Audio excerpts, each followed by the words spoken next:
I really like this question, and as I answer it, I'm going to kind of make a little bit of a mistake. Not to get the wrong answer, but just a mistake in my process. And I think it'll be helpful for people to see this mistake and realize how they can better pace themselves on the reading section, because I think this is a question that sucks up time for no good reason. So let me show you what I mean.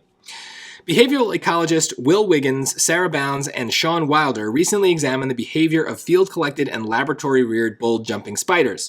They found a positive association between experimental high-protein diets and aggressive behavior in field-collected males.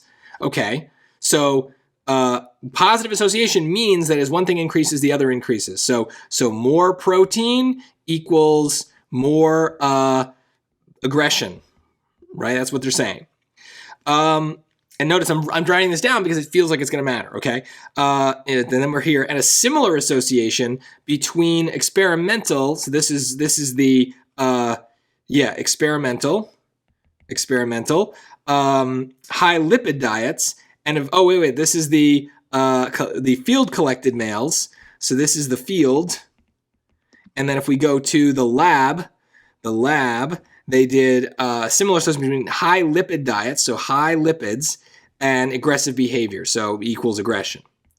Okay. Additionally, field-collected spiders showed a preference for flowers manipulated to display ultraviolet fluorescence, so the field like UV, and whereas lab-reared spiders showed a preference for flowers dyed with red food coloring, so these ones like red.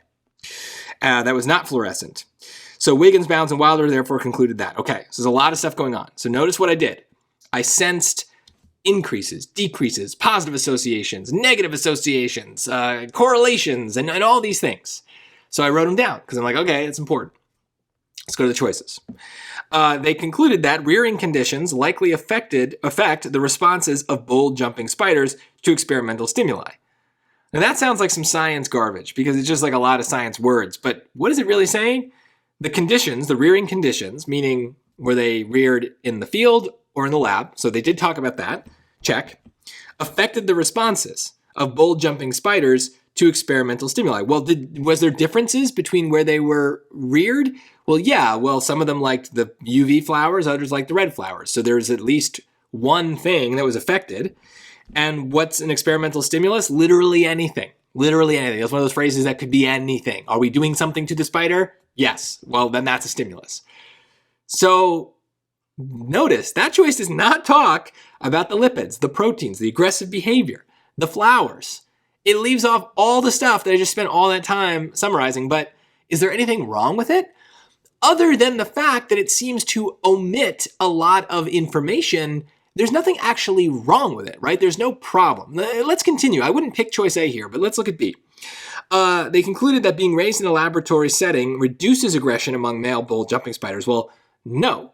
Nothing reduced it, right? They talked about it increasing, but it didn't increase because of where they were raised. They were just given different foods, I guess, and that made them more aggressive. So they're not ever saying that the lab versus field is more aggressive. They were just fed different things to produce a aggressive behavior. So it's the wrong direction, right? So it's maybe good that I did write down those arrows because that seems wrong.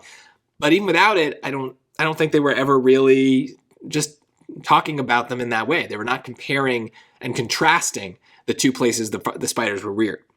C, laboratory settings are more suitable for studying bull-jumping spiders' diets than their flower preferences. Well, again, it's not really a comparison. And this is a thing we see in lots of SAT questions, these comparisons that creep into these answer choices. They're not saying one is better, right? More suitable means better. But they are just telling us there's a difference between these two things, not that one was better. Now, again, I could have gotten that without ever looking at my dumb summary there. So we'll continue. Experiments involving bull-jumping spiders should make use of lab-reared individuals. Well, again, this is not as obvious as a comparison, but I think it is, right? If you say something should be done, it implies that it is better. And again, they're not doing that. They're not saying that here's two things we tried, one ended up being superior. So this is, again, making a conclusion that's just not there. And unsurprisingly, then A is the answer. So going back to what I said at the beginning, what did I do wrong? I wrote all this stuff. That didn't matter. And, what should I have done? Should I have just kind of continued reading and seeing what matters? Maybe.